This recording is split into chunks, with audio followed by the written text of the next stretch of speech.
What's going on, everyone? My name's Obi, and welcome back to the Courtside Financial Podcast, the podcast where we talk about business and technology.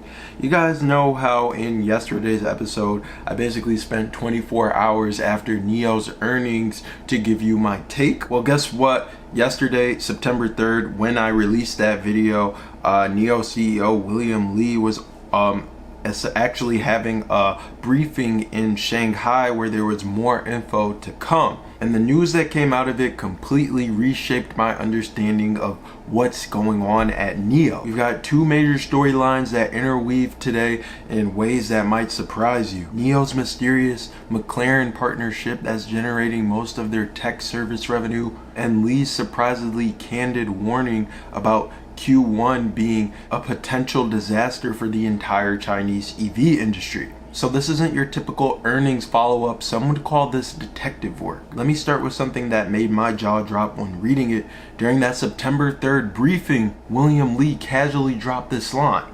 The company currently maintains a deep technical partnership with McLaren, with majority of its technical service revenue originating from this collaboration. Hold up. Majority of their tech service revenue is coming from McLaren? Now, if you've been following NIO, you've heard endless talks about their battery swap partnerships with Chinese OEMs. Remember all those talks, the promises, Jack, Geely, Chery, the promises that battery swapping would eventually become an industry standard and generate massive B2B revenue. Well, here's the plot twist that no one expected. According to William Li in his own words, those partnerships aren't really generating significant revenue. It's McLaren, a British supercar manufacturer that's paying NIO's bills in the tech services department. So let me paint the corporate web for you because this is wild. CYVN Holdings, that's the Abu Dhabi Sovereign Wealth Fund. It's NIO's largest shareholder with a 20.1% stake after investing $3.3 billion.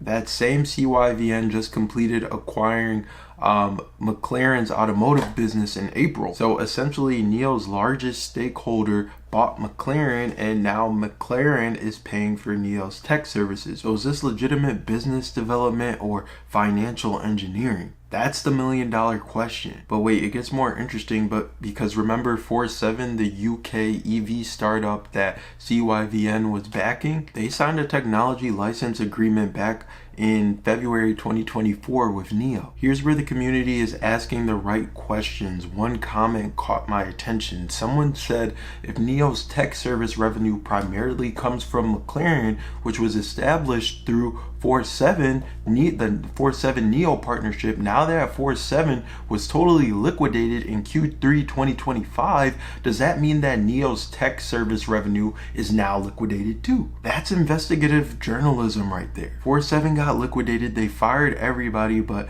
now somehow the partnership that emerged from them is essentially paying for all of NIO's tech revenue? William Li admitted that this revenue is not stable between higher and lower levels. Translation is that this isn't a sustainable business model that you can bank on for long-term projections. So here's where things get uncomfortable for NIO bulls like myself. Battery swap story has always been about network effects and potential B2B revenue. NIO would build the infrastructure, others would adopt it as the standard, and boom, recurring revenue streams from technology, licensing, and service fees. But if McLaren, a company that makes roughly 5,000 cars per year and doesn't use battery swap technology, is generating more tech service revenue than all those Chinese OEMs combined, what does that tell us about the real market value of NIO's battery swap technology? One community member nailed it. They said, if NIO's tech service revenue primarily comes from McLaren,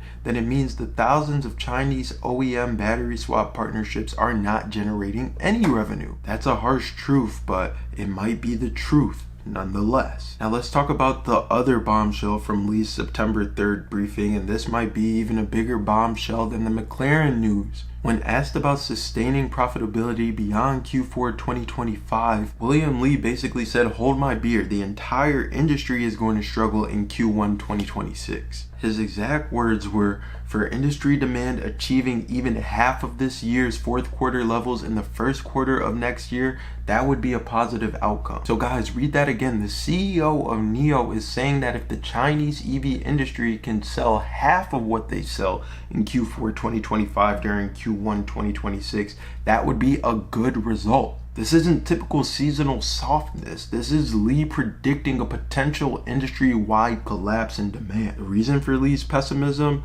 Well, policy change is coming. China's purchase tax incentive policy is changing dramatically on January 1st, 2026. Right now, EVs get the full purchase tax incentive of 30,000 Ren per vehicle. Starting next year, that drops to a 50% tax rate with a purchase incentive of 15,000 Ren per vehicle. That's literally half of the current benefit. Li's projection is that this will cause a massive demand pull forward into Q4 2025. Anyone who was thinking about buying an EV in early 2026 is now going to be most likely making those purchases in December 2025 to take full advantage of the tax policy as it stands today. So the result's obvious.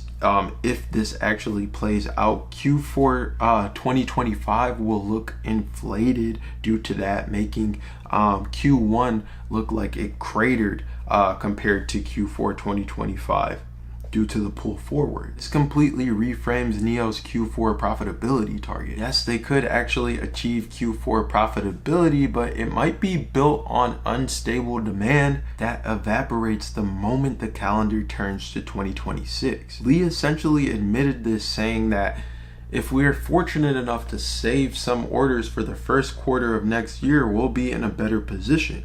That doesn't sound like a CEO confident in sustainable profitability. That sounds like someone hoping to smooth out what could be a dramatic boom-bust cycle. There is one positive here. NIO's batteries as a service offering gets preferential treatment under the new tax policy. When you buy the car and the battery separately, you only pay tax on the vehicle body purchase price. Anvo reported that 70% of their L90 customers left choosing battery as a service. The tax incentive reduction, that could go up even higher across NIO's entire portfolio of cars, from NIO to Anvo to Firefly.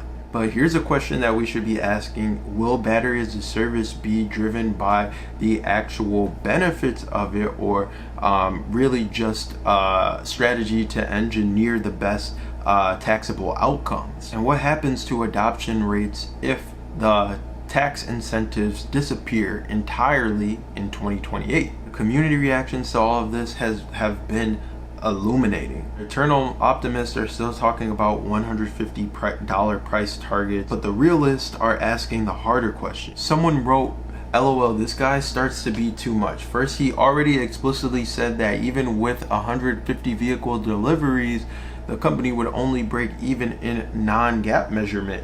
Now he's already complaining about Q1 when a lot of the cars are still being sold in Q1. That's harsh but fair. Li has been consistently, over-promising and under-delivering on timeline. And now he's preemptively managing expectations for 2026 before executing on targets for 2025. Another comment hit even harder. The master of over-promises but deliverer of none.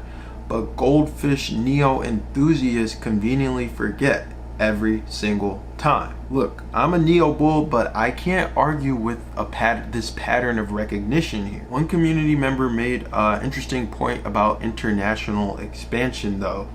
He says, there is a big market outside of China, you just need to have the right products, which NIO luckily has.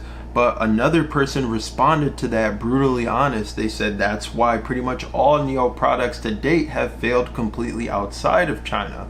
This is the paradox NIO faces. They need international expansion to offset domestic headwinds, but their track record outside of China is, let's just say, it's not inspiring confidence. Let me connect the dots for you because I think that there's a bigger story emerging. NIO's tech service revenues, they're primarily coming from McLaren, a relationship facilitated by their largest shareholder. The domestic battery swap partnerships aren't generating any substantial revenue despite years of announcement, and their CEOs already warning about the challenges in Q1 2026 before they've even achieved their first profitable quarter, which I believe they've been talking about all year, Q4. This suggests that NIO's business model transformation is happening much slower than promised, and they're increasingly dependent on financial engineering through their shareholder network. The McLaren partnership might be a legitimate technology partnership. There's reports of NIO developing 4680 battery cells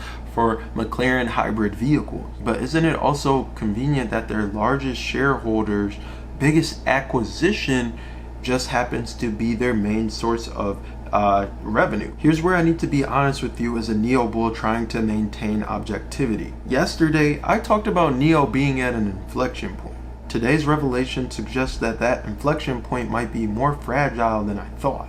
If Q4 profitability is achieved but it's immediately followed by struggle, does that reflect a sustainable business? Or just that NIO can manipulate quarterly results through timing? If tech services revenue is primarily coming from related party transactions rather than actual commercial business practices, what does that say about the true market demand for NIO's technology? If the CEO is already managing expectations for next year before delivering on this year's, should investors be concerned about a pattern of moving goalposts? Anyways, I leave you with that. I hope it was thoughtful, helpful, useful, informative, at the very least entertaining. I definitely want to know what you guys think. Leave a comment down below. This is Obi signing off, and this has been the Courtside Financial Podcast. I will catch you in the next installment. Thanks for watching. Goodbye.